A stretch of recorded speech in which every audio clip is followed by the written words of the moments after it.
Oh, yes. OHS. And say, and Methodist, they're huge. For our son, that's where we Hi. our annual. Have you ever been to Peoria? Oh, really? It's an interesting town.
Blair's off today.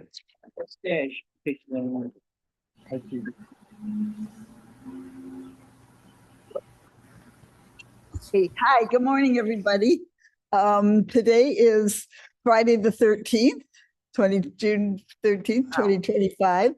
Friday the 13th until Happy Friday the 13th. My name is still Mavis Bates, and this is welcome to the Kane County Energy and Environmental Committee. Clerk, good morning. Would you please call the roll? Tarver, Tarver's here. Allen, Caius, Genesis, Dennis is here. Gathman, Young, Young remote. Roth, Rod's here. Bates. Bates here. Quorum. Thank you. We have a quorum. Remote attendance, Mr. Young. Oh, pardon me. Oh, Miss Allen has joined. Thank you, Miss Allen, for joining us by phone. I am close. I'm on the way. Oh, on her way. Great. Mr. Young has requested remote attendance. Are there any objections? No. Okay, Mr. Young, you may join us in full Thank you. regalia. May I have a motion to accept the minutes from May 16th? Madam Chair, this is Caius. I would ask unanimous consent for the approval of the minutes from May 16th, 2025. Would you mind repeating that into the mic? Oh, that microphone. Chair, this is Caius. I would ask for unanimous consent for the approval of the minutes from May 16th, 2025. Any objections? We have unanimous approval. Thank you very much. We have one public commenter. Mr. Young, would you like to go ahead? Do you still want to speak? Yes, I do. Thank you.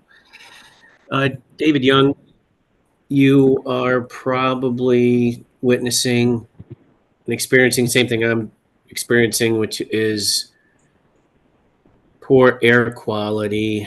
And it's due to the wildfires in Canada. And this has been going on. I guess I didn't recognize this or even realize this, but it's been going on for a while. But in 2023, 43 million acres burned in Canada. In 2024, 13.2 million acres burned in Canada. And so far in 2025, 8 million acres have burned in Canada. And where is the outrage from our environmental crew saying that we need to make sure Canada stops burning? Because every time a large fire or starts like this and you burn all these acres, it's the equivalent of several coal-fired power plants. So for example, the 232, there are 233 coal-fired plants in the United States. So to date, if you count even right now, 2025, there are like 600 equivalent of the CO2 worth of 600 coal-fired power plants. The CO2 emission, I meant. There's from the fires, there is an equivalent of 600 coal-fired power plants. 600, the emissions, the CO2 emissions. Yet no one's talking about this on this board, and I don't know why, because seem to be so concerned about CO2 and CO2 emissions. Yet when we have a natural event like forest fires, no one says anything. And no one talks about, hey, we should find a way to stop this large CO2 emission happening. So I just find it kind of ironic that a natural disaster like this happens and it spews out more CO2 than someone's SUV or someone's lawnmower that the Kane County seems to want to get rid of. Thank you. Thank you, Mr. Young. Okay, next on the agenda is Ms. Wolnick. Thank you. Can I use cash? Oh, great, thank you. So what I want to do today is review the department mandates and an overview of the Environmental and Water Resources Department. This is kind of like a pre-budget presentation to give the committee a starting point for where we're at and how we look to achieve the goals that have been set forth by the county board for the 2026 budget. So just a quick review, we do report to 4 different committees here at the county. The Development Committee is our primary committee that makes decisions on our staffing, as well as approves any increases there, as well as approves our budget. But because we are so tied in with the Energy and Environment Committee, we do present usually our budget to this committee as well to keep everybody as informed. So we have many programs that fall under both the Development Committee, the Energy and Environment Committee as a secondary committee, the Administrative Committee, and the Agricultural Committee. This is just a quick summary based on our sub-departments that fall under environmental and water resources of the federal, state, and county mandates for our programs. Starting at the top, we're looking at the stormwater and wetland regulations that we fall under, as well as the emergency planning that we serve as part of the state mandates for that emergency planning for IEMA. Also, with the work that we do at the Judicial Center on the water distribution system, we fall under IDPH, CDC, and ASHRAE for that water management plan that's out there, as well as the public water supply that we maintain on the campus out there. The next is our subdivision mandates, that is county level mandates. Our recycling and waste recovery are mostly state mandates. And then our energy and resource conservation are county mandates. This is just a quick org chart of our staff and our different divisions underneath that fall under environmental and water resources. And I just want to review some of our big numbers that we're looking at over time as we evaluate the 2026 budget. We did have a very little increase in our salaries between 2014 and 2023. This was due to the department reorganizing and eliminating the assistant director position, and also eliminating a part-time admin position that offset over that 10-year period the cost of living increases. And then in 2024, you see the equity adjustment that was made.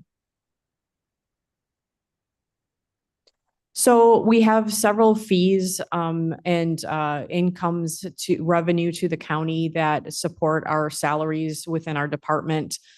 Specifically, the water resource engineers are supported by stormwater permit fees, site grading fees, wetland fees, development department building and zoning fees, as well as the qualified engineer and wetland specialist fees that all go into the general fund. The subdivision salary is supported by the subdivision and zoning fees, and our recycling salary is supported by the waste hauling fees and household hazardous waste fees. And that portion of the salary is in a special revenue fund. Sustainability salaries are supported by the electric aggregation program, as well as the rebates and natural gas and electric savings generated by their directives. And as per the direction of the development committee, because many of these fees had not been updated since 2019, we are looking at potential fee increases, as well as additional fees to help support those salaries. So the sustainability subdepartment has realized many cost savings for the county. And again, that is supporting the salaries of that staff. We are averaging $250,000 in electrical savings at the Judicial Center due to the solar field. That will continue over the next 25 years. In actuality, the 2024 number was actually higher than that at 307. We also have brought in rebates for hybrid and building management vans and chargers in the amount of about $60,000. We're also evaluating, as Sarah had presented a few months ago, the LED conversion savings to the county that we anticipate being about $100,000 in total, with an annual savings of about $50,000. The NICOR rebate for HVAC on the AJC roof. And then we're also looking at some additional programming that's to be determined with some additional solar projects and potential battery storage. In the general fund, we have very little dollars that go to contracts and commodities. We have reduced them about 30% over the 10-year period that you see up there. This was partly reducing our conferences and meetings, as well as eliminating any kind of mileage that was being paid out to employees. Could you explain that one to me a little bit better? Uh-oh. Is that an It's a- accurate number? We're down to $4,000. For Correct. general fund contract and commodities? Correct. I think we should take up a collection. Yeah, if you recall, we had to ask for an extra $1,000 for tires last year because our number is so low. Our 220 vehicle, which is our main water resources vehicle, was sat in the parking lot for about 2 months, and we had to utilize development department's vehicles because of the tires being so bad. So we appreciate the support of the committee and the board to get that vehicle up and running again.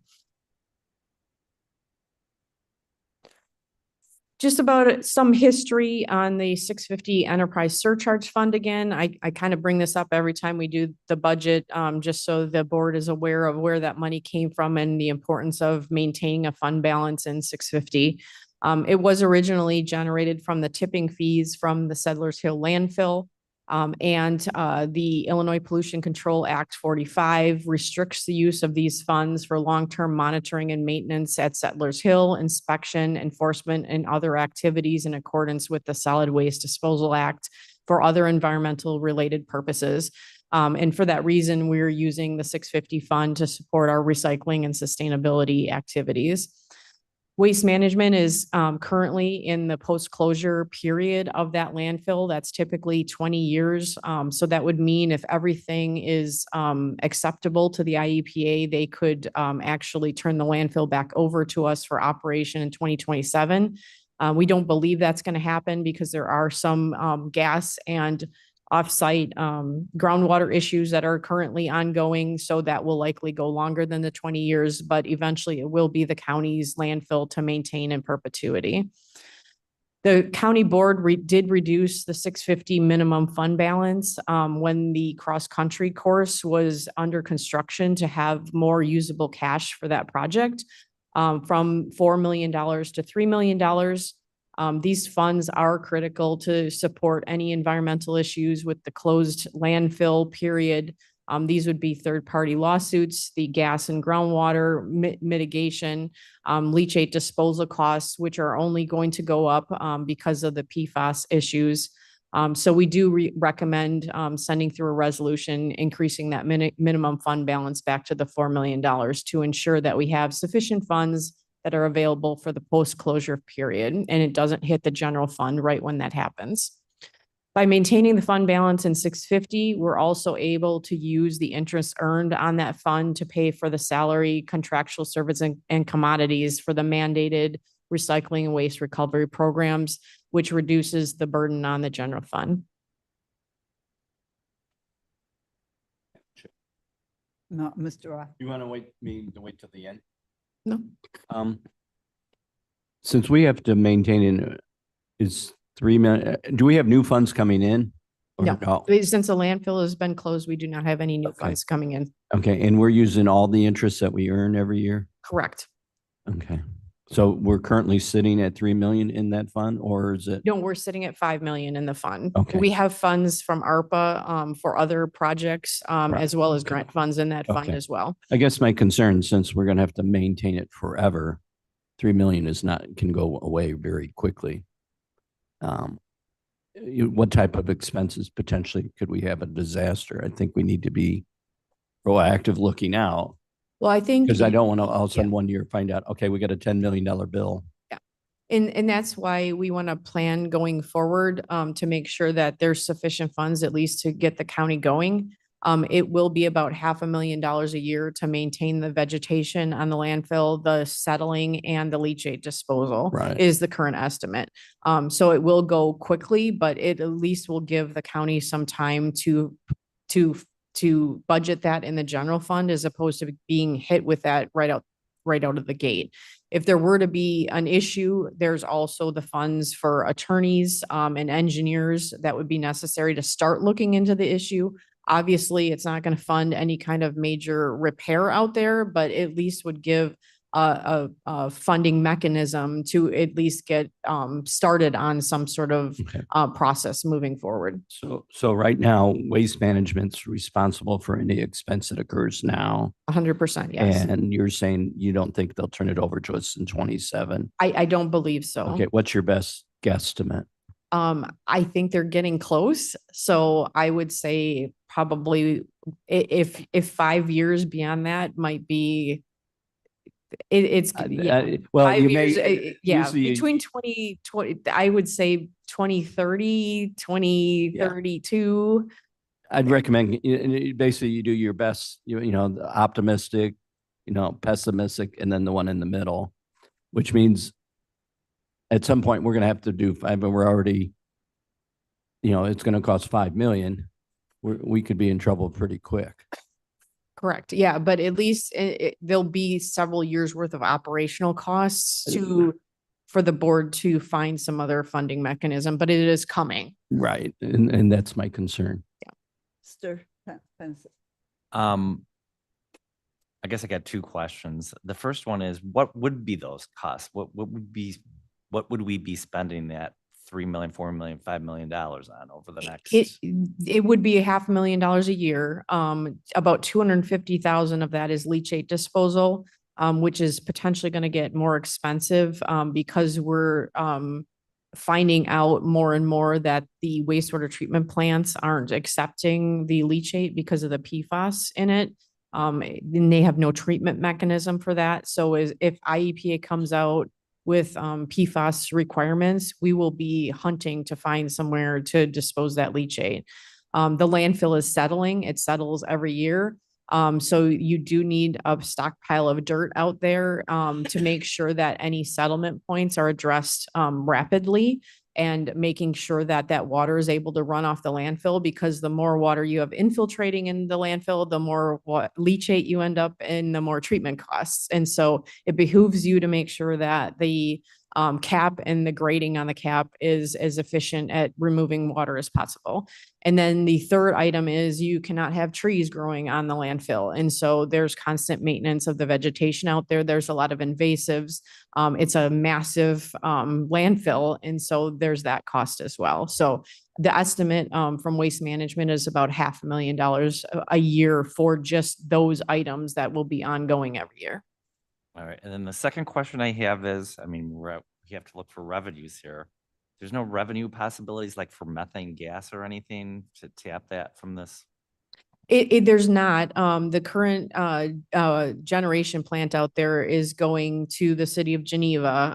It goes onto their grid, but the gas is declining significantly. We don't anticipate every year it gets less and less. And so it's just the nature of a landfill, is that eventually it will be so low that they won't be generating anything going to Geneva, and the plant will just be turned off. Thank you. Okay, I have a question. Ms. Bates,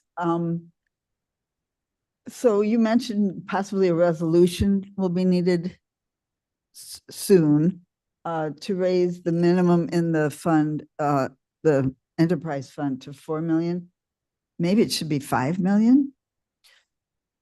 I would prefer 4 million. That gives us a little bit of wiggle room, because we are on years that we aren't getting the interest in. We are building it up and bringing it down. So if it were right at 4 million, when the interest rates go down, and I'm eating into that fund a little bit with our operating costs, then I don't have that cushion there. And so then when the interest rates go back up, then it fills the fund back up. So it gives me a little bit of more flexibility. Would you like to put that resolution on next month's agenda? I would, if the committee is supportive of that. We have a consensus on that, Mr. Caius. Question, yeah, so there's about 5 million in the fund right now, Correct. and we're just putting a cap, raising the cap from 3 Back to four. 4, correct. The minimum. Yes. And what does the cap exactly do? It is we spend down to the cap, then Then we would need to find another funding mechanism for the programs we're running, correct? So that money would be saved for the operation of the landfill once Waste Management turns it over. okay. How much interest are we currently earning? It's about $120,000 a year. But 2 years ago, we were earning $20,000 a year. So that was when the interest rate was 0.3 or something horrible. And so our operating costs are about 80. And so we were eating into the fund. Like I said, for a couple of years there, Yeah. when it was 0.3, we were eating into the fund. And is that managed by the treasurer? The treasurer invests the money, correct? Yeah, Yes. okay. I would guess we should get him to do an estimate, because we don't want to be surprised if it all of a sudden drops to 20. I mean, he doesn't have a real crystal ball, but he has experts that at least can say, here's the expectation, because the interest rates are coming down. Yeah, and that's to be expected. And that's why we're able to build it up, and then we'll eat into that buffer that I've created. As you probably are aware, like when I've presented the budgets, we were mining this fund significantly, 250 to the tune of $250,000 a year before I became director. And so that was one of my initiatives, was to get those costs down in this fund, to make sure that we're maintaining as much of a budget in it, or as much as a fund balance as possible. No, and you did that very well. Thank you. Yes, you've been taking good care of our money. Okay, go on, please. All right. So the next slide is the direction of the county board to have all the internal departments work to reduce their general fund budget by 10% for 2026. That amount for us in our general fund salaries would be $70,000. Obviously, contracts and commodities being so low, I can't really remove anything from that. Our conferences and meetings are required for my staff's licensing. And so that's not a line item that I can reduce. So at the $70,000 of salary, in order to meet this decrease, we will be increasing our riverboat request by the $70,000, which falls under the environment leg of the riverboat, to pay for a percentage of the sustainability manager's salary under that criteria. And then we also have our electric aggregation program that it comes is basically a pass-through in the general fund. In order to kind of reduce it 10%, it basically means that we would be increasing the revenue that's coming in from the electric aggregation program instead of decreasing the expenses. I know that's not exactly the direction of the county board because it was decreasing expenses. There was really no conversation about increasing revenue. But because that is pass-through money, that one I think makes the most sense to just increase the revenue that is moved from the electric aggregation program into the general fund that will result in that same 10% decrease.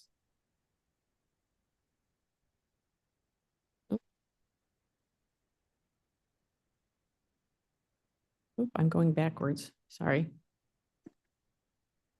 Oh, that was the end.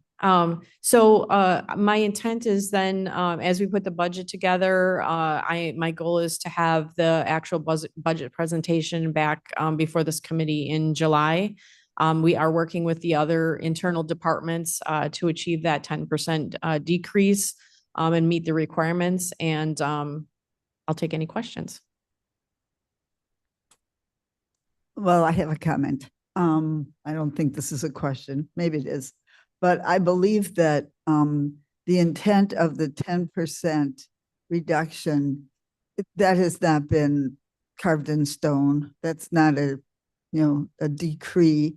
So I think you've done a great job of coming up with some solutions. And I think we just need to keep working all our different options on and opportunities. So thank you for working so hard to maintain our sustainability and water resources at a minimum budget. You've done this for years. So Mr. Roth. Are there any grants in the pipeline that we're looking at?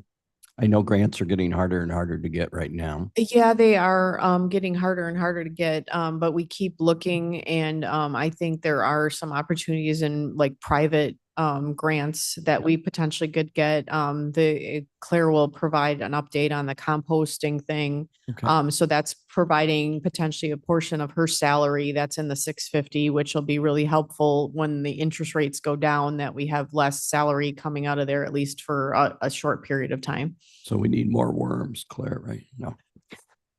Also have a downside, right? Because you're hearing the government's cutting grants too. So we have a risk there too. We're going to get less grants. And I don't know what your concern is. There concern on that?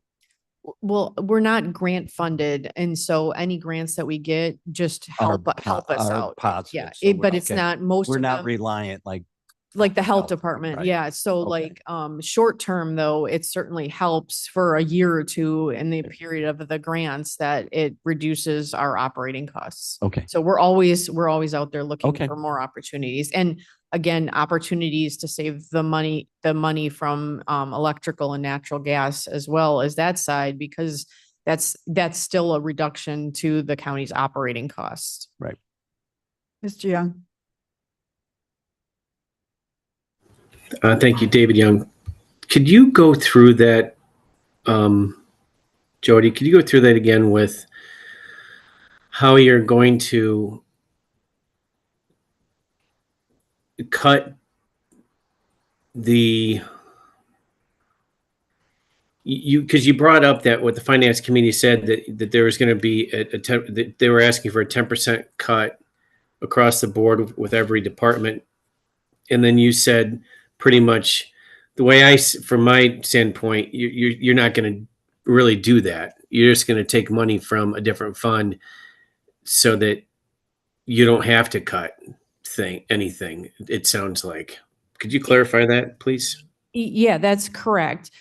Because of the contracts and commodities, we have less than $5,000 in the general fund.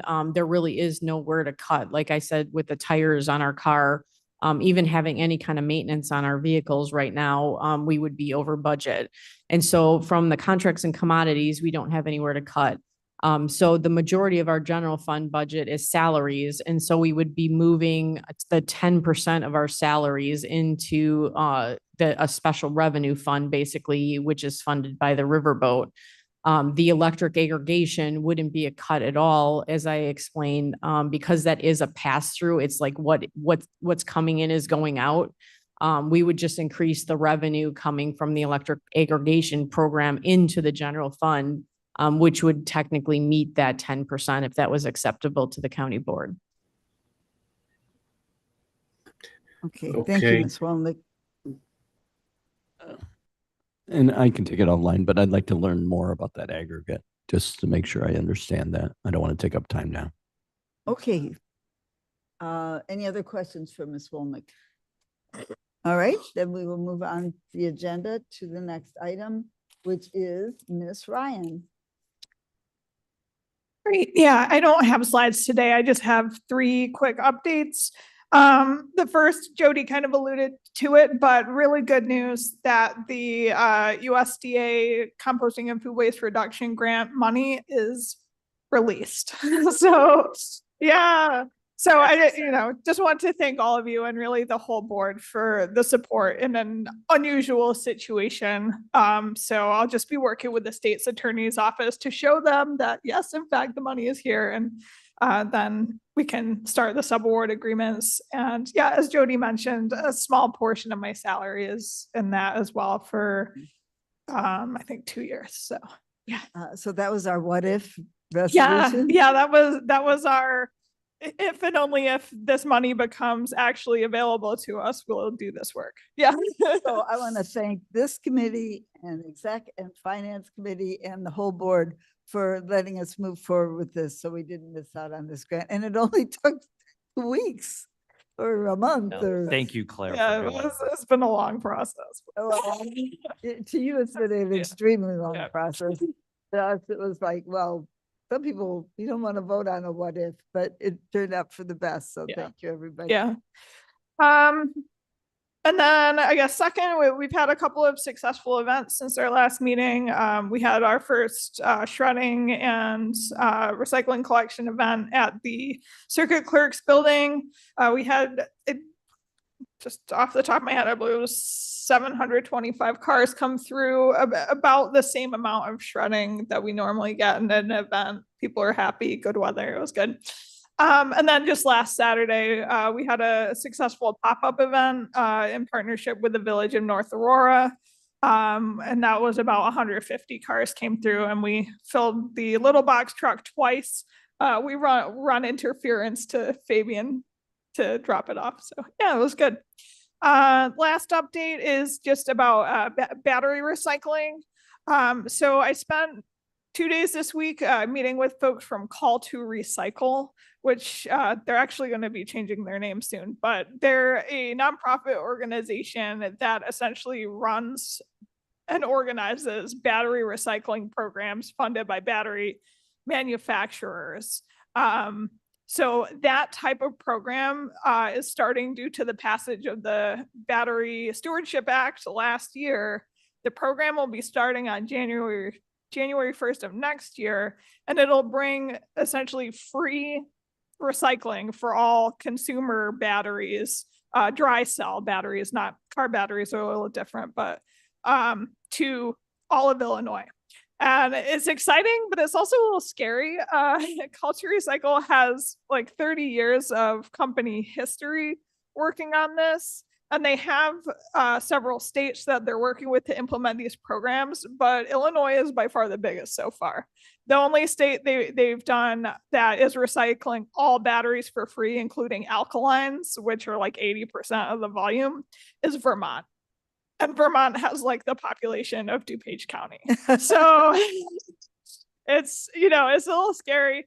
So I'm doing my best to help them, but for the whole state, but especially for Kane County. One of my priorities was connecting them with Elgin Township. Elgin Township are kind of our battery heroes in the county. They have had a program for several years. And last year they shipped out 22,000 pounds of batteries, all at their own expense. So this is going to be a massive, massive change for them, and a positive change, much less drain on their personnel time to sort and package all those batteries, and a huge savings on the expense as well. We're hoping to actually be able to bring together some state IEPA grant funds, Call to Recycle, the county and the township, to actually start piloting the program before the law goes into effect, both potentially in Elgin Township and at the Fabian recycling site. So TBD, I can't promise that'll happen, but big things coming for battery recycling at the end of the day. Hey. Yeah. Yes. Okay, thank you. Next is Ms. Hin. Oh, sure. Let me turn my mic on. Mr. Roth. Roth here. We approved the ARPA funds to build a new building over at where does that stand? I know you were having some issues with zoning with the city of Geneva. The zone is resolved. So it was rezoned for whatever, probably this special zoning request should have been made a long time ago, but it was zoned rural residential. Now it is zoned for special use as a recycling center. I think the issue is maybe that our vision for the site was more expensive than the actual money that we had. We did put out a bid for the project and didn't get any responses. So we're trying to kind of piecemeal it a little bit. We've been working with building management to see if we can get some of the paving done under existing paving contracts.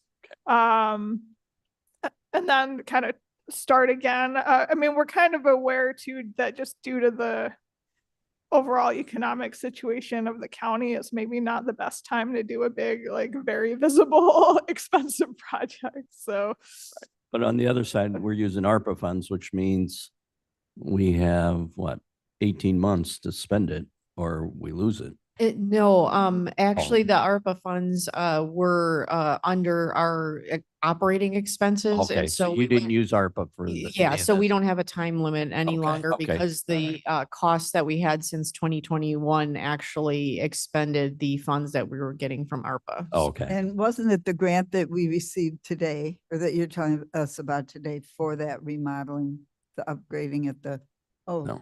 what was the grant for just? the Kip composting, too. Oh, it was a composting grant. Oh, Yeah. okay, never mind. Okay, good. it'd be hard to explain how you composting hard drives, but yeah. yeah. Okay. Any other Okay, thank you. questions? So that may be on hold is what you're saying, unfortunately. Yes, it's definitely on hold. Okay, thank you. Okay, Kane County Electrical Aggregation, Mr. Arnie Schrammel is here. Let me introduce you. This is Arnie Schrammel. He's been our electric aggregation consultant for many years. And I asked him to sit up here with us so he could join us. Miss Allen, would you care to join us? I know you're being polite and not interrupting, but Arnie present before, right? yeah, So we all know Arnie. we're familiar with Arnie. Thank you, Chairman. I wanted to cover electric aggregation quickly, and if the board members have any questions, please interrupt me while we're going through the presentation. A little bit of history. The county has actually been in aggregation programs for the last 12 years. The initial years were primarily related to cost savings. And I should backtrack. The county's aggregation program is only open to the unincorporated areas in Kane County, not including Aurora Township and Dundee Township, which have their own aggregation programs. And then the last 4 years, the county's moved to a price match / civic contribution options that I'll go through in a second. And then I'll finish up with the project timeline. So currently, MC Squared Energy is your aggregation electric supplier. That contract ends in December of this year. There's currently just under 9,000 homes on it. They're all in unincorporated areas of the county that are in the program. Currently, the county receives unrestricted civic contributions of $80,000 a year. It was a 2-year contract, so $160,000 over the 2-year program. And again, the residents that are in this program pay exactly the same price as the ComEd rate. So they're not saving money, but indirectly they're providing unrestricted civic contributions to the county that the county can use for whatever programs they'd like to use them for. In addition, the residents can leave the program at any time. There's no cancellation fees. And I already said that it's only available to residents in the unincorporated areas, not including Aurora and Dundee townships. We always like to look at the traditional aggregation, which it was actually originally designed to save residents money. The what we call the ComEd price to compare their winter summer average is 9.6 cents. We had several suppliers come back at prices that were all above the ComEd tariff rates. So it makes no sense to go with a traditional aggregation program because the residents would actually be paying a higher rate than they would be with ComEd. And you know, on the bottom, those prices were from June 2nd. We looked at them yesterday. Actually, the ComEd price to compare went up a little bit through some capacity adjustments, but then all the suppliers' prices also increased because they got the same increase in capacity costs.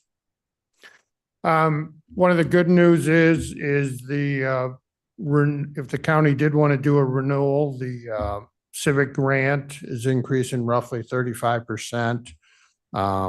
From $80,000 every 12 months to $108,000, or from $160,000 in a 24-month program to $216,000. And then finally, I just wanted to go over kind of an update of the timeline. So we've been working with the county staff and elected officials right now here in June and July. We're here at the Energy Environment Committee to review the program and ideally get this committee to make a recommendation to move it forward. I guess the committee of the whole and eventually county board. In July, we'd like, assuming that happens, also have the county attorney approve the renewal contract. And then ideally have the county chairwoman sign a contract at the end of July with basically a December start. The reason you have to do that so much in advance is you do have to send out notifications to these residents that are in the program, re-explain what the program is to those roughly 9,000 residents, and give them an opportunity to opt out. And there's 2 different letters that go out. One is a joint letter from the county and MC Squared. And then you give them like 4 weeks to respond. And then ComEd sends a second letter out also explaining the program and letting the residents know how they can opt out of the program if they so choose. And then would start with the December 2025 meter reads. Yes. No, Is this green energy we're using? No, this is, it's the same energy mix as ComEd, which is right now in the ComEd territory, about half the power comes from the nuclear stations. There's about 15% comes from wind and solar. And almost all the rest comes from natural gas peaker plants. Okay. The renewal, to go 100% renewables is very expensive in the state right now because the Illinois Power Authority is buying all the green recs. And so that would add at least a cent and a half to the price. And the reason it's really under the CJ Act. In the CJ Act, we all pay into these renewable funds. And then the state of Illinois, or really the Illinois Power Authority, buys what they call SRECs or wind recs from all the production produced in the state. Almost all the new solar and wind in the state. The green attributes are bought by the Illinois Power Authority to meet their mandated goals. Well, that's too bad. Well, it's, Mhm. you know, all the residents benefit, yeah, and, you Yeah. know, wind and solar, you know, from 5 years ago was less than 4% of the power mix, and right now it's 15%, and that should grow to another 5-10% over the next 4 or 5 years. Well, by 2030, it's supposed to be 50%, I believe. Yeah, we might miss that target because the demand of electricity is growing. Yeah. When those targets were first put in place, the expectation is the demand for power would stay flat. Yeah, Um, that's the But data centers, right? the data centers and electrification, more of the data centers, but the electrification of especially electric automobiles is Sure. driven up electric usage for the first time in 20 years. Yeah. Okay, So that wasn't contemplated when CEJA was enacted No, in the law. none of us knew that. Miss Allen, Alan, lovely hat, by the way. can I ask, do you have an idea how many people opt out? Do people opt out right at the beginning, or do they discover their bill 6 months down the line and call you up and say, we want to opt out? How many people? Yeah, that's a good question. There's typically about 3% that opt out, and almost probably 90% of that 3% opt out with the letters from the county and the letters from ComEd. With what? Oh, When the letters from the county /MC squared go out explaining the program, and then the ComEd letter follows that about a month later, that's when a majority of the opt out, which is roughly 3%. and it's not an opt-in, they're just put in automatically. Yes, they're automatically put in. That's why it's under the Illinois aggregation law that they have to be informed twice if they're going to, on how to opt out. Okay. Once, They're not paying more, so. they're not paying more, but Mhm, you know, it gives people the option to do what they want. mhm. And if you can always still switch to any other supplier too, if you want it, with no fees at any time. Okay, Mr. Caius. Nope, you're good. Anybody? Mr. Roth? I can wait till you're done. But can we again go back to the amount we're getting? And I think this comes back to what Jody had talked about earlier, right? It's on page 22 you got it.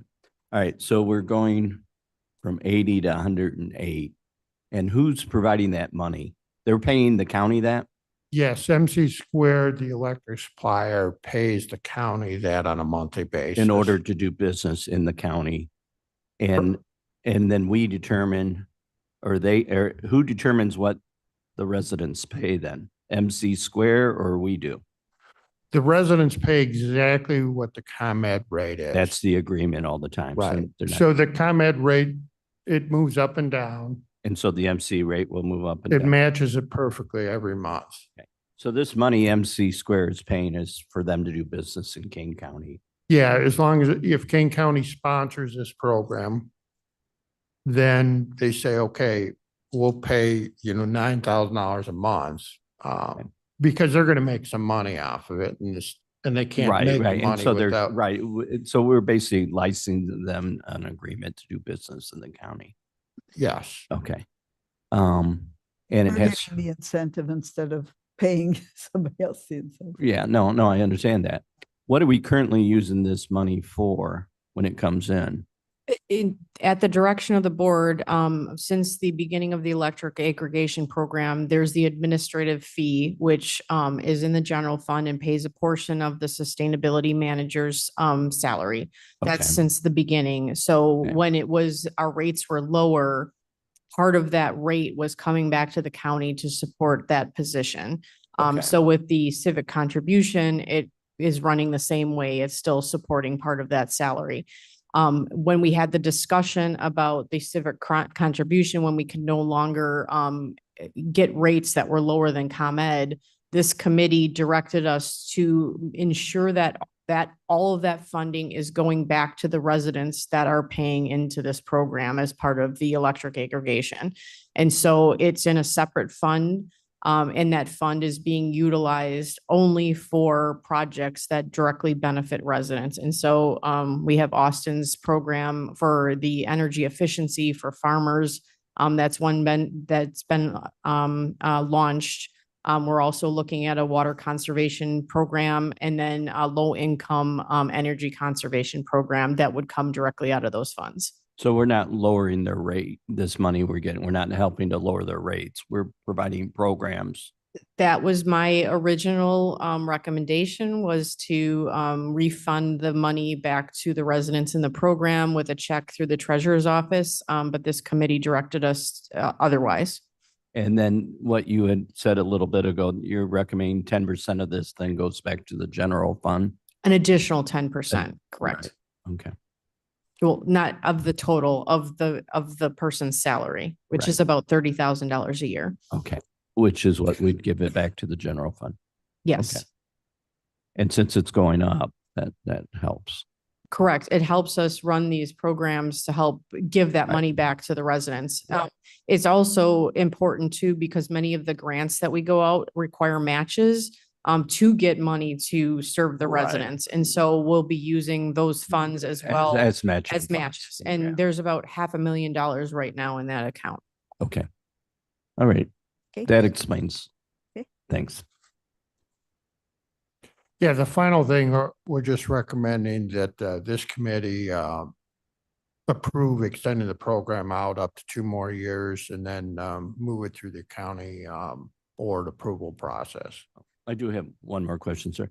As cities grow and they take over more of the county, is the we're under 9,000. Is that going down over time? Is that a noticeable change or has it been pretty flat? It's been very flat. Okay. Okay.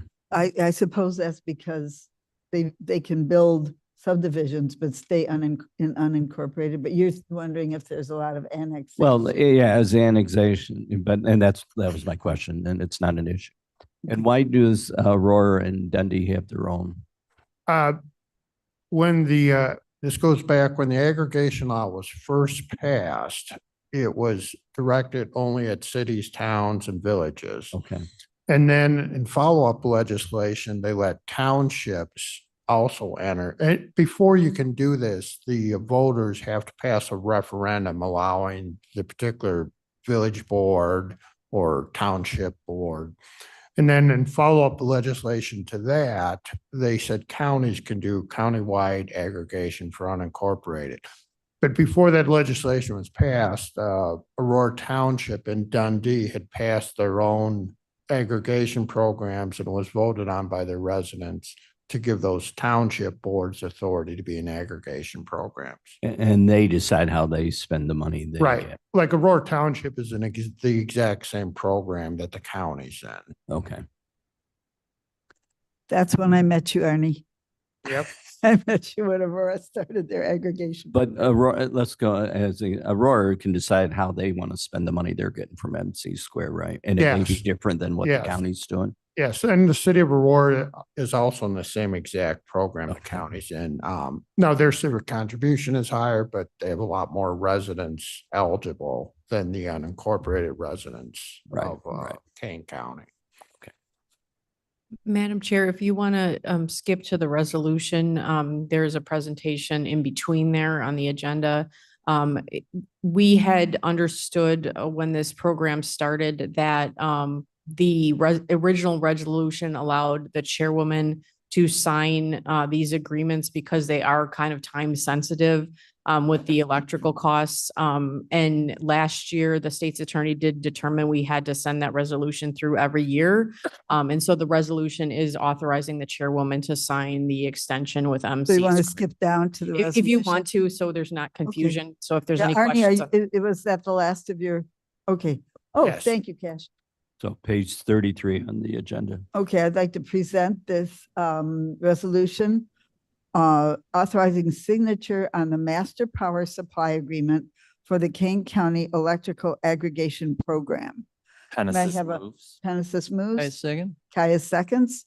Any discussion or do we need more explanation from Ms. Wolnick? Okay. No discussion, no questions? Well, clerk, please call the roll. Allen, Ellen, I. Caius, Guys, yes. Genesis, Genesis, yes. Young, He may Mr. be Young? gone. He's gone. Tarver, Tarver, yes. Roth, Roth, yes. Bates. Bates, yes. Am I needed? I mean, I thought you had quorum without me, so I don't care, but Point I'm of just, order I want to for make sure, you know, Okay, I don't get yelled at by somebody that, okay. well, you're not supposed to vote. Well, that's correct, Mr. Roth. confuse If we have anything. quorum, your vote is not needed. Okay, so that will go what I forward thought, to yeah. executive committee. Thank you, Mr. Okay, Huh? then, And thank you for not. now I'm out of order. Thank you, Cash. Okay, now this will be Miss Hinshaw or Mr. You do have half. Hudson, Powell. Okay, Good so morning. the next item on the agenda is our Midwest Climate Summit Conference update. Thank you. Go ahead. Good morning. Thank you for Arnie, and thank you for doing the resolution for me as well. I'm glad that went very smoothly. So today I'm going to present about Midwest Climate Collaboration. Austin and I went to a conference at the end of April. We joined the Midwest Climate Collaboration back in, I believe, February. This organization is it contains about 8 different states, and it is really to pass through information from each other, just grow. And again, it's how it says cross sector collaboration. It is very collaborative. It is a very welcoming organization that I'm very glad that we ended up joining. So this is Heather Navarro. She is the one that is the director. She started this about 3 years ago. It was very nice when, you know, it's a large organization, but when Austin and I joined, she was on a call with us for over an hour, just, you know, telling us more about the organization. Just very lovely person. So some of the sessions that we went to, you know, engaging businesses in climate action. They had workshops and many of the different meetings. One that I particularly liked was the Midwest Climate Change Education. Where do we go from here? Austin went to several as well, such as the Making Most of Clean Energy funding opportunities. And they had field trips, which was very fun. I wanted to throw these 2 up there. I did not go to these or Austin, but I wanted to put this up there for particularly Claire. They have a trash lab, which was pretty neat. And the one over here, I guess they got to feed a lot of sheep. It's a community solar project on one of the farms. Not goats. You can't do goats. They eat the wires. They eat the wires. So the 2 that I went to was the zoo and the Children's Museum.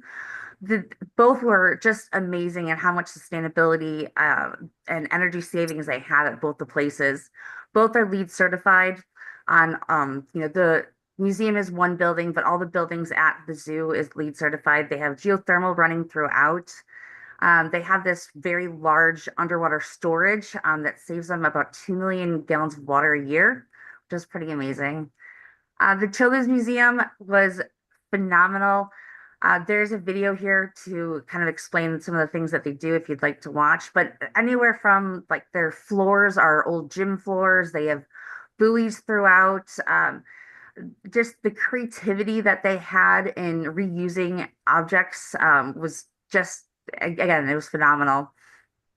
And there was just lots of kids there too, which was fun. And then Austin went to these two. He went to the net zero energy buildings, and he can tell you about these two places. Yes. So in my case, I went to two specific locations just outside of Madison, Wisconsin, where our event was hosted. The first being the village of McFarland, which is what you see for both of these photos here. This is their main public safety center. So if you walked in, on one side, you have the fire department. On the other side, you have the police department. So in this photo you see here on the right, they have one EV for their police cars and a little cool charger in the back. And then on the photo here on the left, you see at the top is all of the solar they have on top of their roofs.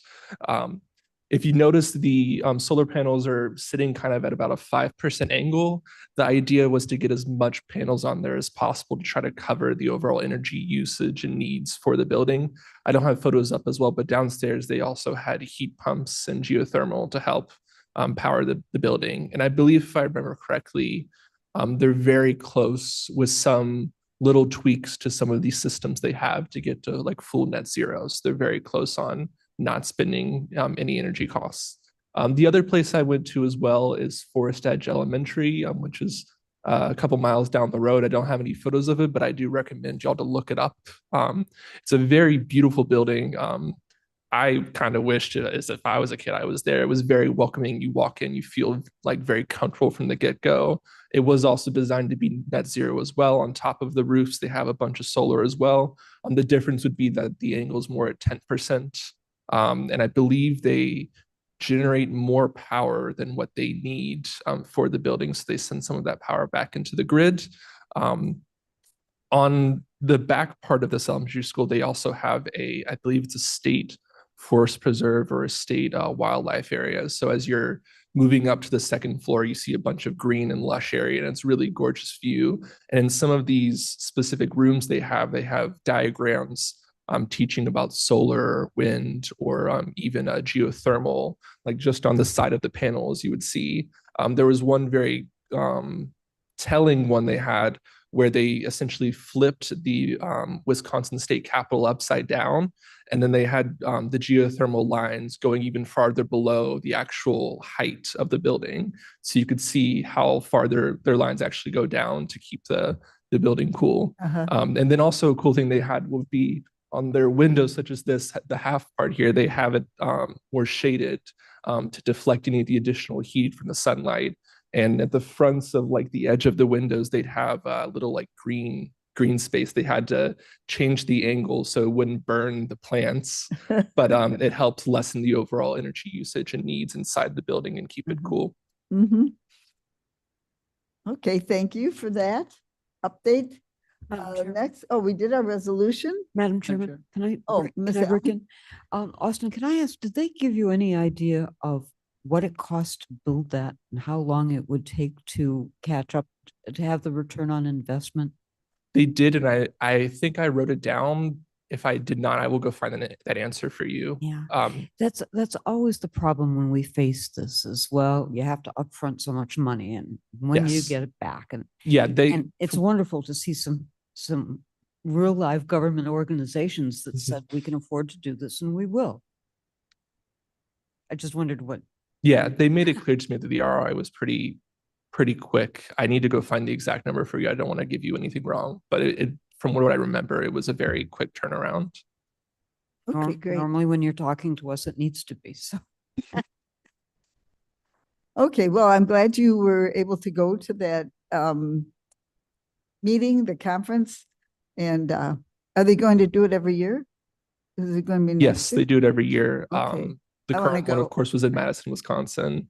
I don't think they've decided the next location, but if it's in Chicago, then it's even better for us. Okay, all right. Well, thank you for that. How about Kane County? You can reach out. You can be in charge of it, Ted. All right, I'll do it. All right, great. Is At there Ted's any new house. business that we need to bring forward? Mr. Roth? Well, it may be old business. It came up, I think, in the last month. The planning underneath our solar isn't working. Is it because it's so rocky? They went over it with an engineered topsoil, and Sarah was Sarah, were you able to get out there and look at that? I have not yet. Still need to find the code, Matt. Do not have it. Okay, so we're gonna go re-inspect it. You do take several years for that type of vegetation to really fully flourish. Right. But we're really curious on the effects of this engineered soil that they used out there to see if it's effective. What we're finding and what we're going to be working through with some additional conditions for the solar petitions coming through is that pre-seeding under the panels before the panels are actually constructed seems to be the preferred method. And so we're looking at some verbiage to send through in future solar projects to make sure that the pre-seeding is done. That way we don't have the same issue that we're having on some of these fields that were constructed before that was found out. And when I did the visit, about a year and a half ago, it seemed very rocky to me, like it was leftover It's just- construction debris It's the from spoil from the other buildings. from the That's why it judicial, was yeah. unbuildable. Which is the intent of the engineered topsoil to get that rocky area, those rocky areas lessened and give Okay. some organic material for the plantings to take hold. Okay, and then it came up the other day. Was it county board public comment? Someone said some of the other fields they haven't done their Screening, correct, screening. yes, I heard Do that. we have enforcement? I mean, can we enforce that? That would be a request Development. of Development Department, Okay. correct, and Mark Van Kerkhoff. Okay, but we should push that because that's, they come in and they sell that and they're not executing it. I agree. I We agree. can help. Okay, Maybe we can help a little bit. okay. I can All right. talk to Mark about that. Okay, and then the third, and I had mentioned to Mavis, I forgot to bring in the copy of the letter. And a few of my voters in St. Charles have called me. There's a letter that came out from the county saying, oh, you can get solar, and there was a link. Correct. But my understanding in St. Charles, because we have our own electric, that they really don't allow, or, I don't know what the restrictions are in doing solar in St. Charles. And have we done the research on that? And it's one thing I want to change in St. Charles because we're facing that fiscal cliff in 35 with the coal plant. It is individual residential solar. Even in Batavia, they are not on ComEd, and there's homes Same in issue. Batavia with solar on their roofs. So I don't believe the program is restricted. Well, St. 'cause- Charles doesn't not allow solar on their Well, but roofs. it may be harder to do. And kind of the feedback, there was somebody going through our neighborhood doing solar. So I bet, and I said, yeah, I'd be interested in getting a quote. And he came back and said, no, we can't do it because you're in St. Charles. I think I know the answer. I think Because they are not ComEd customers, they don't get the full rebate.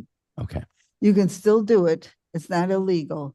But I believe the SRECs are through ComEd because ComEd customers, like me and many people in this room, have a line item where we are paying into that fund.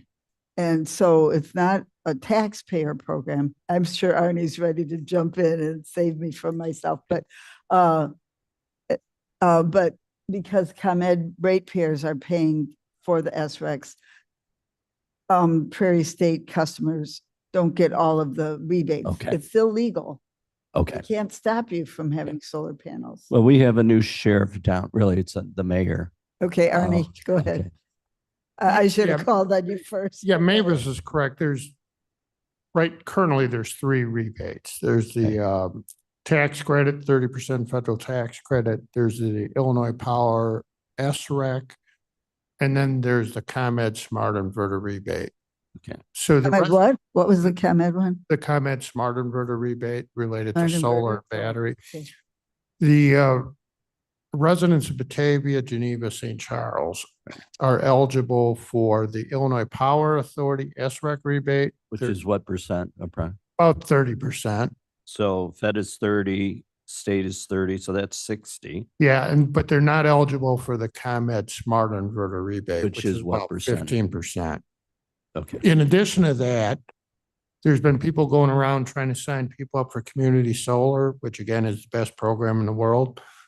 But it's not available to residents of Batavia, Geneva, and St. Charles, community solar programs.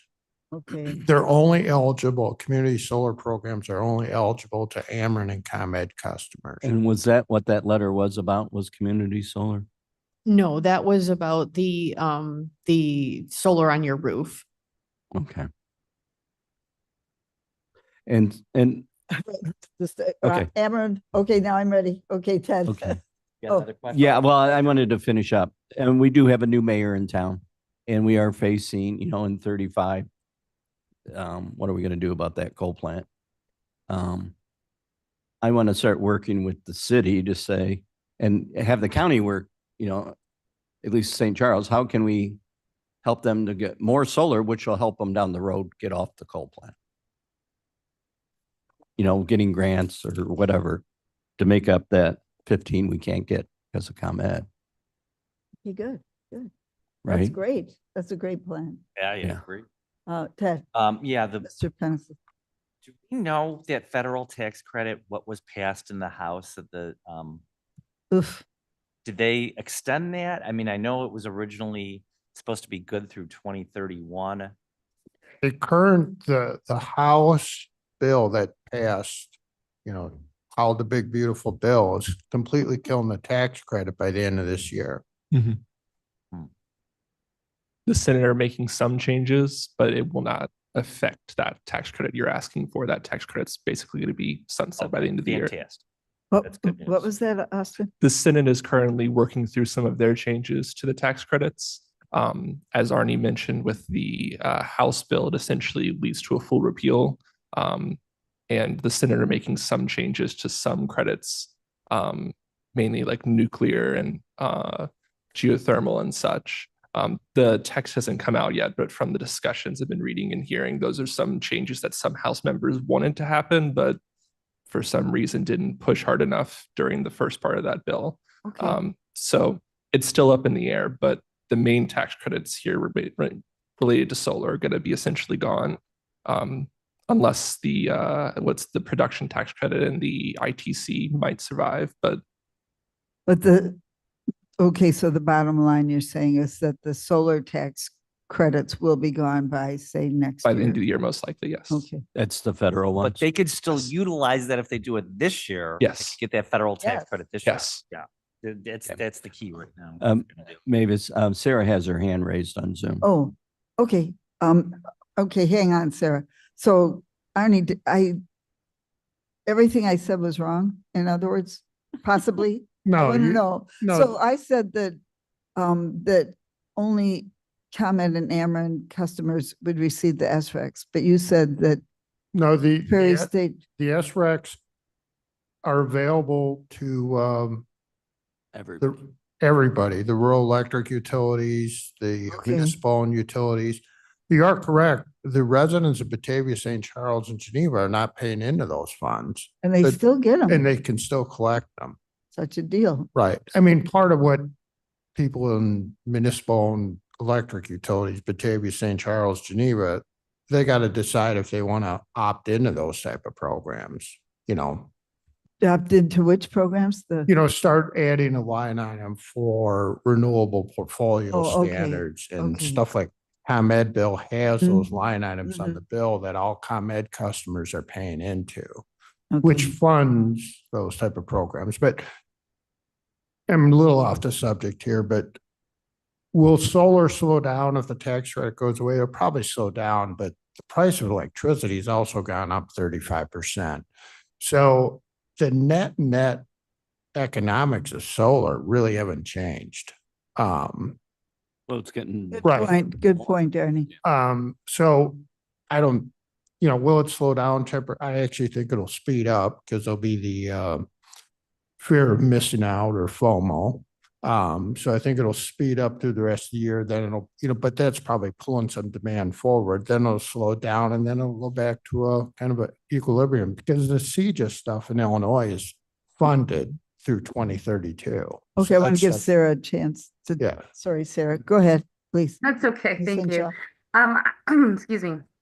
I have a resident in St. Charles that put in and did a estimate for the solar on their roof. And then someone came out, and then there was an extra $10,000 that was put on, and specifically because they were in St. Charles. And so I reached out to iChooser, and they went through line by line why that extra 10,000 was put on there. It has to do with a lot of updating that they need to meet the requirements for St. Charles. And so I want to be able to provide that email for you if you would like, that says specifically why St. Charles was higher in their cost. So I would like to get a copy of that because I can definitely send that. as I start talking to St. Charles, I want to start that discussion. Why don't Absolutely. you send that to everybody on the committee, Yep. Sarah? I will. Yep, And me too. of Oh, course. That is Phil, because he's not on the at you. Okay, I'm gonna tell Miss Allen is raising her hand. Oh, I mean, I'm not quite done with this conversation. I'll call on you right away. That's Okay. All right. I'm going to tell you my solar story one more time because I love to tell it. My unit was going to cost $17,500. I got $6,500 back in the SREX, bringing me down to 11,000. On my federal taxes, I got a $4,500 rebate, bringing me down to 6,500. I was in the group buy, the solar group buy. I got a $1,200 check for that, bringing me down to about $5,300. I'm supposed to save about $1,000 a year on my solar panels, which gives me an ROI of 5 years. And I didn't care because I just wanted solar panels. So I tell this over and over and over again so people understand they're not what a fabulous deal you can get right now. And it could go away, but do it now. Okay. Miss Allen, please. Your story's much better. Oh, sorry. Mr. Kais, did you have something relevant to this? Kind of, yeah, but I don't know if she has it as well. Is that relevant to this? No, go ahead. Okay, we're Cash, but let's see, Cash, do you have that file that I gave you last? Look, I've been waiting about 3 years to show the stuff I've been putting in my Excel file on. Let's see if you can find that. Go ahead. Oh, Why don't you go while ahead? you're loading. Yeah, while Sure. he's trying to find it. Gave We it to did- him 3 I gave it years to him a ago? couple months ago, I think. Oh, While we're, Allen, please. while we're waiting for Mr. Caius's cool documentary, I stumbled on an article of a young man who wanted to invent the better mousetrap. And I'm going to copy this and send it out to you, unless somebody can figure out how to do it digitally. I can scan it for you. Oh, okay. The idea is that this is a guy who in college came up with this idea and then out of college in 2018 put it to use. And this is in Chicago. And what he wanted to do was the better mousetrap was, how can we do better composting? How can we make a better return on investment? And he was able to go from 100 drop-off points. What he did was he sold subscriptions to people and businesses that they could use these black bins, I think is what he called it. And they could put their compostable stuff into these bins, and they were close enough to be handy. And then they would take the stuff and do the aerobic thing and the methane thing and dispose of the food scraps. And it was interesting to, it was interesting to grocery stores and restaurants because they generate so much food, and they wanted to be able to quantify what they were giving up, what they were keeping out of the landfills. So he went from 100 drop-off points to 1,000 drop-off points and has built this business, which won a Chicago Innovation Award. And I just, to the people who say, well, how can you make this work? Here is a young man who figured out how to make it work. And maybe is a lesson to us all. Thank you. Thank you for that story. Miss Ryan is on the edge of her seat. Skip, is that Liam from Waste Not Compost? Doherty, Liam Doherty? Let's see. It's referred to, let's see. It's referred to as block bins. Oh, block bins. Block bins. Okay. I know the waste not story. I don't know the black bin story. So that'll be Okay. good. Yeah. All right, cool. That's an exciting story because we all have to learn how to do our environmental stuff and make money at the same time. Exactly right. Because that's Uh, how and people make a It's called living. And economics. yes, yes, there has to be a business plan. They start this story by explaining that he invented a different version of the Rubik's Cube called the X Cube, which is more difficult. And then I sold thousands of them to puzzle fans because people want the more difficult Rubik's Cubes. So, taking his innovative approach to a way to make a living, that's how he stumbled, I guess, or not stumbled, but thoughtfully came up with the block bin idea. Okay, thank you very much. Any other? Rubik's Cube too. Oh, yes, yes. Can you just grab any of those charts, like the one up, the orange one, up right-hand side there? Can you pull it up just so you can see the whole thing? These are, there you go. I started collecting the data from my solar. And so, and just plugging it into a Excel file, we put solar in on the left there, and you can see that actually this is the power provided, kilowatts provided by ComEd. It started in 2019. That's January, February, March, April, May, June, July, August. And then I got the solar panels put in August. So you can see that all of a sudden my normal electric from ComEd, it went into cycles where I was actually they were sending. I was using the power in the first year, and then below the line is power that was put into the grid that ComEd that I was getting credits for. So you can see annually, each one in the winter time, it costs. I have to use electricity from the grid, and then in the summertime, or actually spring and fall, I'm putting credits into the ComEd. They're paying you back. Right, essentially. Go ahead and let's go to another one there. Real quick, you're using in July and August because it's so hot, you're not generating enough to save. Right, in July and August, well, the very first one is, I didn't have any credits. Go ahead and pick the monthly, or let's save the bill till last. That's the fun one. Go to solar generated, the next one down, the Bottom green right. one. The bottom right. There you go. That's the solar generated on my roof. You can see that in the first part of 2019, there's none because I didn't have it installed.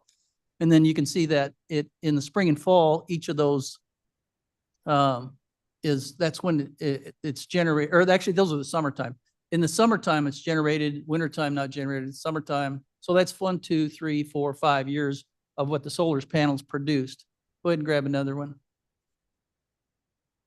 And I updated it, but after that, but then the kilowatts used, go ahead and pull that one up, which would be very similar. I would use it in the summer and the winter. Or let's say I'd use it in the summer and the winter, right? When electricity was, I was still generating a lot of electricity, but it also used a lot. So or actually that's my total electricity bill every month. That's both kilowatts used for my house. You can see that goes up in the summertime. 1, 2, 3, 4, 5 summers. The first August there, and then the rest. Hey, we got a new air conditioner at the same time. That's why I kind of jumped back there on the far left. If these don't make sense, because I look at them all the time, because I'm just so, I'm like Mavis, like, oh my God, I don't care. I got to have it. Let's go to the green one. Right. Wait, that's the kilowatts that your panel generated is what you're saying? Or No, used? that's how much my house used. Okay. And you'll see that it goes up in the summertime and down in the wintertime. So Use your mic. my electric car went in there somewhere, but I don't remember where. Oh. I don't think it didn't change it a whole lot.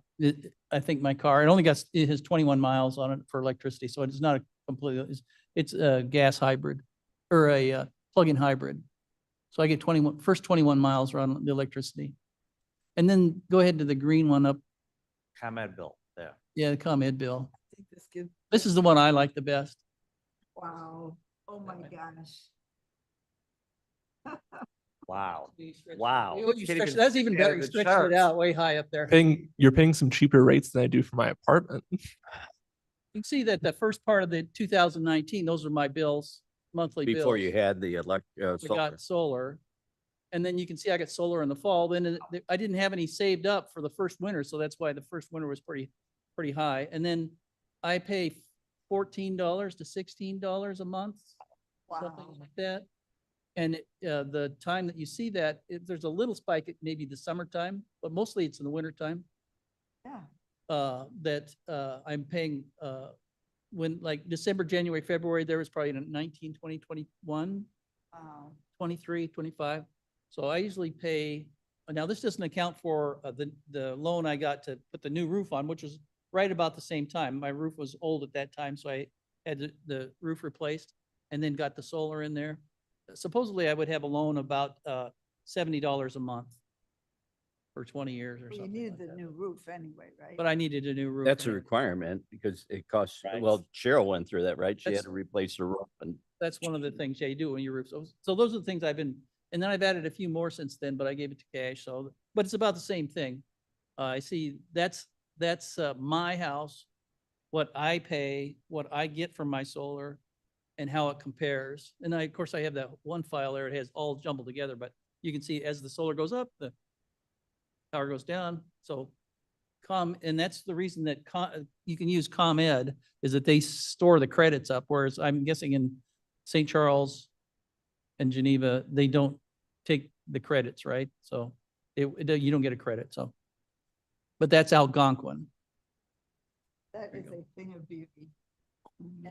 You do win the nerd of the nerd of the year award. That's my story, my solar stuff. That's Nerd a of the good day. story. thank you, Looking at Chris. doing that for 3 years, you finally got it in. Congratulations. Well, we've been going, it's like, oh, come on, oh, this is gonna be a quick meeting. No, never mind. Beautiful, Squeezed it Chris. in there. It's It only gets better. beautiful. It hasn't gotten any worse. I got 3 or 4 months to add on top of that. I've never gotten a $14 bill. What's your lowest? I don't know. My husband pays bills. So, but I'll ask him to check. He's running an AI computer down in the basement. every hour. Versus the connection fee. I know, yeah, I'm worried Everything's because less than that. we've got a tree next south of us that's growing. But here's my output from yesterday. So you get a mountain Yeah. of an output. So, Miss Allen? I was just going to say, I got a bill in for like, I think it was like 178 or something. And I called Caius and just said, can I ask what your bill was this month? And, you know, Okay, Not bragging or anything, but it was $16. I think you get bragging rights for sure. I'll have to find out what my bills are and let you know. And see, the only way I'd know is I have to turn to compare what I'm getting, I'd have to turn the solar off and then see what it costs or see what my power bill for my house. Yeah, would be. I that's guess I no could fun. calculate, because I have the total amount on the kilowatts, what it Mhm. would be. Actually, that's a good point. But I've got a big tree that wasn't, well, it's not my tree, it's my neighbor's. Do you think he'd notice if I, Got it down? You can cut it on your okay, side. so Thanks, Cash. Chairman's comments? Oh, thank you, Mavis. So, Arnie and I were talking about, maybe doing some RFPs for, solar on some of our properties. So I'm just, floating this past you. Ms. Wolnick and Arnie, Mr. Schrammel and I, will maybe be bringing some RFPs forward. There would be, of course, non-binding to the county. And it would be a way to show what we would save if we were to put solar onto some of our properties. Yes, Would sir. that be community solar? Because when you did the presentation a couple months. That RFP is already out. It was hit the street on Monday. Okay, but you said it's, These would be projects that we would do on our own properties, like the roof of the new health department building, possibly Fabian. but we Um, would get like, we would pay for it. We wouldn't use a developer like we did the. No, we judicial. would use a developer. Our like we purchase did. agreement, that's Yep, what you're correct. talking about. Okay, because my PPA. expert out in California says you save a lot more if you do it yourself than you use a developer. Could you get the savings? But you have to have the money. But I'd as look well. to the expert for that answer. Yeah, for governmental nonprofits, you're generally better having a tax equity partner build the field, own the field. Like you Simply- did, like a judicial? Yeah, judicial. So even if the tax credit goes away, depreciation's not going away. Right. So in Illinois, roughly 28% of the field gets paid for through depreciation if you're on the corporate tax rate, 21 federal, Right. another 7, 8 state. So if Kane County paid for it itself, because Kane County does not pay income taxes, Right. you don't get the access to that 28%. Now, they are going to ask for a rate of return on their investment. When the numbers pencil out for most nonprofits and governmental agencies, it's better to go what we call a power purchase. Now, for your own home, if you can come up with the cash, you're much better going paid for yourself on your own home or Then you business. get basically $16 bills versus, because we're still paying what, 7 cents a? Tricia? No. I think, Nine? what is? It's a 3.9. I was gonna say. And yeah, if we very didn't slow have it, on we that. would be paying how much? Roughly 14 cents. Okay, so we're saving 11 cents. Right. And the reason your solar field, the savings have exploded because prices have exploded. So Right. your 3.9 cents has like a 1% escalator, but the power prices just went up 35%. Right. Great. So the savings on that field that the board approved 4 years ago is going to significantly outperform what the board was told 4 years ago. Right. Well, we were thinking we would save 5 million. Now I think it's up to about 7.5 million by my calculations, which I just did. Okay. Back to my comments. Well, I have a question for Sarah. Sarah, Ms. Hinshaw, is there still a group buy going to happen this year through Midwest Renewable Energy Association or CUB? Is Sarah still there? It looks like she dropped off. Austin, do you know? That's the letter we were talking about earlier. The letter went out, I think, what was it, 2 weeks ago, to Oh, all the residents. It's a group buy? Mhm. Okay. Okay, good. Well, okay. Then my last comment is that Monday night, I was at my movie group, my AUW movie group, and we had the movie was Greta Thunberg. That's not the name of it, but that could be the name of it. And I want to tell you that watching her movie was so inspiring. She was in Europe. She was invited to speak at the United Nations in New York.